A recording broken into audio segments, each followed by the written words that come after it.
तो कई बार आपने ऐसा देखा होगा कि न जाने कितनी कोशिशों के बाद भी व्यक्ति का डाइवोर्स नहीं होता है और लास्ट मोमेंट पे जाके किसी तरह के समझौतों के बाद फिर दोबारा वो एक साथ रहना शुरू कर देते हैं। न जाने कितने पैसे इंसान बर्बाद कर देता है इस डाइवोर्स के चक्कर में और अंत में डाइवोर्स होता ही नहीं है। किसी न किसी तरीके से ये जो समय होता है उसका जीवन में बर्बादी का ही होता है। और ऐसे कौन से लोग होते हैं जो लाख कोशिशें कर लें उनका डाइवोर्स नहीं होता है, क्योंकि उनके जीवन में जुड़ी होती हैं वैवाहिक जीवन की परेशानियां। आज मैं आपको बताने वाला हूं यही सब वैवाहिक जीवन के झंझट और किन लोगों को इस तरह के झंझटों में नहीं पड़ना चाहिए डाइवोर्स वगैरह के, और इसका क्या सॉल्यूशन है, क्या उपाय हैं, सभी चर्चा मैं आपके साथ करने वाला हूं। तो दोस्तों, जैसा कि हम जानते हैं वैवाहिक जीवन एक ऐसी डोर है जो बहुत ही नाजुक है।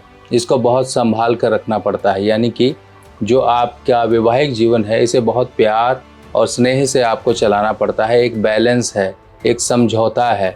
अगर आप इस वैवाहिक जीवन में समझौता नहीं कर सकते हो, समझौता आपको अपनी कुछ चीज़ों का त्याग करना होगा, आपको कुछ चीज़ें एक्सेप्ट करनी होगी, आपको नया परिवार एक्सेप्ट करना होगा, चाहे वो ससुराल पक्ष हो, चाहे लड़के के लिए ससुराल पक्ष हो, चाहे लड़की के लिए ससुराल पक्ष हो, कुछ भी हो, दोनों तरफ से एक्सेप्टेंस बहुत ज़रूरी है। लड़की और लड़का, अगर हस्बैंड और वाइफ की बात करें तो दोनों के बीच में एक विश्वास होना बहुत ज़रूरी है। अगर इन चीज़ों की कहीं पर कमी आ जाए और कहीं पर किसी तीसरे पर्सन की इंटरफेरेंस से आपके जीवन में कहीं पर इस तरह के शक या मिसअंडरस्टैंडिंग्स के कहीं पर भी फूल खिलने लगें, तो समझ लीजिए ये फूल नहीं, आपके जीवन में कांटे हैं। और ये कांटे वैवाहिक जीवन को पता नहीं किस मोड़ तक लेकर जाते हैं। ऐसे लोग भी बहुत हैं जो कोर्ट के चक्कर काटते रहते हैं, कोर्ट कचहरी में घूमते रहे कि हाँ हमारी प्रोसीडिंग्स चल रही है, हमारी आज की डेट है डाइवोर्स की, ये डेट है, वो डेट है, पर अंत में क्या हुआ कि दोनों में किसी तरह से म्यूचुअल अंडरस्टैंडिंग हुई और म्यूचुअल अंडरस्टैंडिंग के बाद वो फिर से इकट्ठे रहने लगे। ऐसे बहुत से लोग हैं जो पहले डाइवोर्स ले लेते हैं और बाद में भी संबंध रखते हैं। ये परेशानियाँ कहीं ना कहीं एक बार आपके दिमाग में ऐसे फितूर जागृत कर देती है जिसके कारण आप इस स्टेप में बढ़ जाते हो। और यही आपको पहचानना है कि आपकी कुंडली में ऐसे योग हैं कि नहीं, और अगर हैं तो आपके सामने किस तरह के लक्षण आएंगे। उन लक्षणों को पहचान कर आप उन लक्षणों और उन परेशानियों से सही ढंग से डील कर सकते हो और अपने जीवन में इस तरह की परेशानी से बच सकते हो। तो सबसे पहले उस ग्रह कंडीशन की बात समझते हैं जो आपके कुंडली के उन हिस्सों को ख़राब कर देता है जो हिस्से आपके वैवाहिक जीवन से जुड़े हुए हैं। पहले तो दूसरा घर, दूसरे कंडीशन में आता है 7वां घर, और सबसे लास्ट में आता है आपका 12वां घर।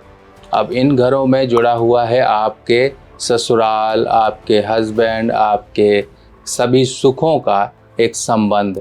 जब ये घर खराब हों, घर कैसे खराब हो सकते हैं, मान लीजिए 12वें घर में जो कि आपका बेड प्लेजर्स का घर है, वहाँ पर केतु, सूर्य या फिर शनि आ जाए, तब इस केस में कहीं ना कहीं व्यक्ति हमेशा इन्हीं बातों को लेके परेशान रहता है। या तो उनके बेड प्लेजर्स सही नहीं रहते हैं या फिर किसी ना किसी तरीके से कोई शक की गुंजाइश बन जाती है जो आपके वैवाहिक जीवन में विच्छेद लाने का काम करती है। जिनकी भी कुंडली में 7वें घर में अगर केतु है, मंगल है या फिर शनि है, तब ऐसे केस में व्यक्ति ये समझ ले कि उसका डाइवोर्स नहीं होगा, पर उसके वैवाहिक जीवन में बहुत परेशानियां रहेंगी।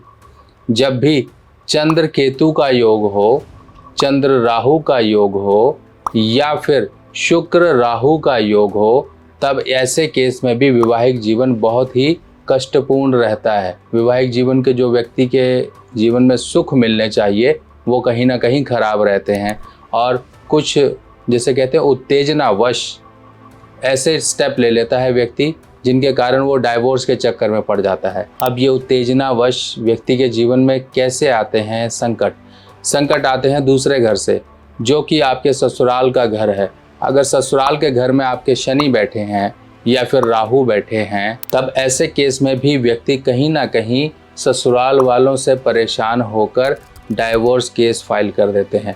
आपने देखे होंगे बहुत से फॉल्स एलिगेशंस लगाकर एक डाइवोर्स की फाइल को तैयार किया जाता है, जिसमें दहेज, उत्पीड़न, मारपीट, बहुत सी बातें लिख दी जाती हैं और वो सब एक तरह से उसके लिए, जो ये काम कर रहा है उसके लिए ही कहीं ना कहीं गड्ढे खोदने का काम करती है।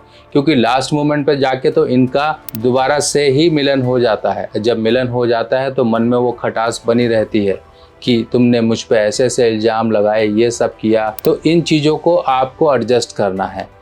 क्योंकि देखिए, अगर मान लीजिए लड़की की ज़िंदगी में कहीं ना कहीं ससुराल के दुख लिखे हुए हैं, तो उन दुखों का उसे कहीं ना कहीं एडजस्टमेंट करके चलना है। अगर वो एडजस्टमेंट नहीं करेगी तो वो परेशान रहेगी। देखिए, बूढ़े होगे तो आप भी कभी ना कभी सास ससुर बनोगे। तो जो व्यक्ति बूढ़ा हो जाता है उसकी मेंटालिटी वैसे ही चेंज हो जाती है। तो इन चीज़ों को आपको अडेप्ट करना है, एक्सेप्ट करना है कि हम दूसरे घर में जा रहे हैं, कहीं ना कहीं इस तरह की परेशानियों का सामना करना पड़ेगा। जब इस तरह की परेशानियां आएंगी तो उनके बचाव में हमें उत्तेजनावश कोई गलत फैसले नहीं लेने हैं। इन परेशानियों से हमको डिप्लोमेटिक तरीके से डील करना है, क्योंकि यहाँ सारी माइंड गेम हो जाती है। ये ससुराल में जाके जब बिटिया परेशान होती है, उनके घर में जाकर कहीं ना कहीं दिक्कतें परेशानी आती हैं, तो बहुत सी बातें इधर उधर की चलती हैं, जिनके कारण बिटिया ना चाहकर भी वो फैसले ले लेती है जो फैसले उसके लिए ही नुकसानदेह होते हैं। अब आजकल के इस तरह की देखा देखी में भी लोग इस तरह के फैसले लेने लगे हैं कि हाँ, माँ बाप को अलग छोड़ो, तुम मेरे साथ रहो। बहुत सी बातें हैं, पर कुछ बातें एक्सेप्ट की जा सकती हैं, कुछ नहीं की जा सकती। इन चीज़ों के भी आपने ध्यान रखना है। सबसे पहली बात तो आपको ये दिमाग में रखना है कि आप जितना इन सुखों के लिए भागोगे, आप सोचोगे कि मुझे इज्जत मिले, मुझे मान सम्मान मिले, मेरे हस्बैंड मेरी इज्जत करें, जितना आप इनके लिए लड़ोगे उतना ही आप अपने लिए गड्ढे खोदोगे। तो इन चीज़ों को आपको देखना है, वेट एंड वॉच, और सही समय पर सही मौके पर आपने डिप्लोमेटिक फैसले, यानी कि कुछ ऐसे फैसले लेने हैं, कुछ ऐसे डीलिंग करनी है जिनसे कि सांप भी मर जाए और लाठी भी ना टूटे। ये नहीं कि अब देखिए, अब पहलवानी करने का, अब वो तलवार चलाने का, वो लाठियाँ चलाने का समय नहीं है। अब लोग लड़ते हैं सिर्फ और सिर्फ दिमाग से और कानून से। तो आपको कानून को साइड रखना है, सिर्फ और सिर्फ दिमाग से चलना है। यहाँ पर कुछ चीज़ें इमोशनली आपको नहीं अटैच करनी है, क्योंकि क्या होता है, बिटिया तो इमोशनल फैक्टर से निकल कर आ रही होती है, माँ बाप का वो प्यार, और उसी प्यार की चाह में वो आती है ससुराल में। और ससुराल में जब उसके साथ भेदभाव होता है तब वो मानसिक रूप से टूटती है, और यही मानसिक रूप से टूटना उसके लिए कहीं ना कहीं खराब हो जाता है। उसको चलना ही है अपने ससुराल के लिए ये सोचकर कि जहाँ मैं जा रही हूँ वहाँ पर मुझे दिल और दिमाग दोनों का सही ढंग से इस्तेमाल करना है, तभी वो ढंग से उस माहौल में सरवाइव कर पाएगी। और इतने हस्बैंड्स होने के बाद, इतने लड़के होने के बाद, हज़ारों लाखों लड़के होने के बाद आपको यही लड़का किस्मत के कारण मिला है, तो ये कहीं ना कहीं किस्मत का भी खेल होता है। आपकी किस्मत में अगर दुख लिखे हैं तो उन दुखों से निवारण सिर्फ और सिर्फ आपकी सोच हो सकती है। बस आपको तरीके से चलना है, ज़्यादा इमोशनल होके नहीं कोई फैसले लेने हैं। जहाँ पर इमोशनल होना है वो इमोशनल होने की जगह सिर्फ आपके हस्बैंड और आपके बीच का रिलेशन है, बाकी जगह इमोशनल नहीं होना है, बाकी जगह आप दिमाग से फैसले लीजिए।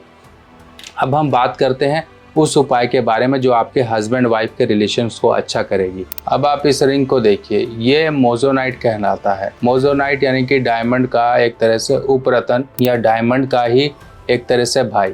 तो ये डायमंड की तरह दिखता है। इस तरह से आप देखिए, इसकी चमक आपको शायद अब दिखाई देगी। देखिए किस तरह से ये चमक लश्कारे मारता है, इस तरह से ये होता है। तो ये शुक्र के प्रभाव को सही रखता है। आपको क्या करना है, अपने और हस्बैंड के रिलेशंस को सही रखना है।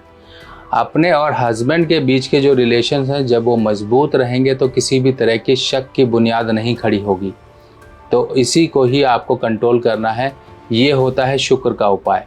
जब आप अपने हस्बैंड को दोगे और हस्बैंड से आप इसी तरीके से गिफ्ट में लोगे, यानी कि अदला बदली एक दूसरे के लिए बनवा लीजिए। इस तरह से मोजोनाइट की हस्बैंड के लिए रिंग बनवा लीजिए। आपने पहनना है तो आप लॉकेट पहन सकते हैं। इस तरह से ये मोजोनाइट आप पहन लीजिए, क्योंकि क्या होता है कि जब हम डायमंड लेने जाते हैं तो डायमंड कहीं ना कहीं महंगा पड़ जाता है, और इतना महंगा कोई अफोर्ड ना कर पाए तो क्या करे। आप कहीं ओपल ढूंढते हो, कहीं जरकन ढूंढते हो, उनसे बेटर तो यही है कि आप एक मोजोनाइट पहन के रखें। लाल किताब की सभी सामग्री अब आप मेरी व्हाट्सएप कैटलॉग पर आसानी से देख सकते हैं और आप अपने एड्रेस पर मंगवा भी सकते हैं। और इसके साथ साथ एक काम और करना स्टार्ट करें। माताएं बहनें अगर किसी तरह से वैवाहिक जीवन से लेके दुखी और परेशान हैं तो वो शुक्रवार का व्रत करना शुरू करें, वैभव लक्ष्मी माता का। वैभव लक्ष्मी माता का व्रत करें। और साथ ही साथ अगर आपको परेशानी आपकी कुंडली में शुक्र या राहु के कारण आ रही है, शुक्र और राहु कैसे आपके जीवन में असर करेंगे। राहु अगर 7वें घर में है, राहु अगर 6वें घर में है, राहु अगर शुक्र के साथ है, तब ऐसे केस में आपको गुरुवार की शाम सूर्यास्त के आसपास यानी कि 5 से 7 बजे करीब आपको एक नारियल, इस तरह से जटा वाला एक नारियल आप कलावा बांधकर मंदिर में जाकर देवी माता के आगे चढ़ाते रहें। ये महीने में एक बार करते रहें और शुक्रवार का व्रत करें। देखें कैसे आपके वैवाहिक जीवन के जो सुख आपसे दूर जा रहे थे, आपकी सोच अच्छी होकर और आप किस तरह से उस शक की बुनियाद जो खड़ी हो रही है उससे आप निकलकर अपने जीवन को अच्छे से एंजॉय कर पाओगे। क्योंकि जब ये परेशानियां आती हैं तो ना ही टाइम पर बच्चे हो पाते हैं, अगर हो गए हैं और आपके वैवाहिक जीवन में परेशानी आ गई है तो उनकी भी परवरिश में बहुत बुरा धक्का पड़ता है। तो दोस्तों इन सब बातों को ध्यान रखें और कुछ चीज़ों को एक्सेप्ट करना सीखें। आप उनको क्रिएट कर सकते हो, आप उनको क्रिएट करोगे अपनी सोच के ज़रिए। अगर कुछ चीज़ें परेशानी वाली मिली हैं, परेशानी वाली कैसे मिली हैं, मान लीजिए किसी एक बच्चे ने जन्म लिया और जन्म लेते ही उसके दिल में छेद है, तो ये क्या करोगे आप। इसका तरीका यही है कि हाँ, ऑपरेशन करके उसको सही किया जाए। मान लीजिए किसी बच्चे ने जन्म लिया और उसको बचपन से ही उसकी बाजू खराब है, पोलियो है और वो ऑपरेशन से सही नहीं हो सकती, तो नहीं सही हो सकती है तो नहीं हो सकती है। मतलब जहाँ पर जो चीज़ें सही हो सकती हैं उन चीज़ों को हम अपने कुछ ना कुछ प्रयासों द्वारा सही कर सकते हैं। और आप जितना मर्जी कोशिश कर लो, अगर परेशानी है तो उन परेशानियों का हल सिर्फ और सिर्फ पॉजिटिव सोच और पॉजिटिव अप्रोच और डिप्लोमेटिक तरीके से ही होता है, इमोशनल तरीके से कभी नहीं होता है। तो आप अपने वैवाहिक जीवन को सही कर सकते हो इन थोड़ी बहुत सोच को अच्छा करके और कुछ प्रयासों को करके। बाकी आपको ये जानकारी कैसे लगी ज़रूर मुझे कमेंट सेक्शन में बताइएगा। मिलते हैं नई वीडियो में नई जानकारी के साथ, तब तक के लिए नमस्कार।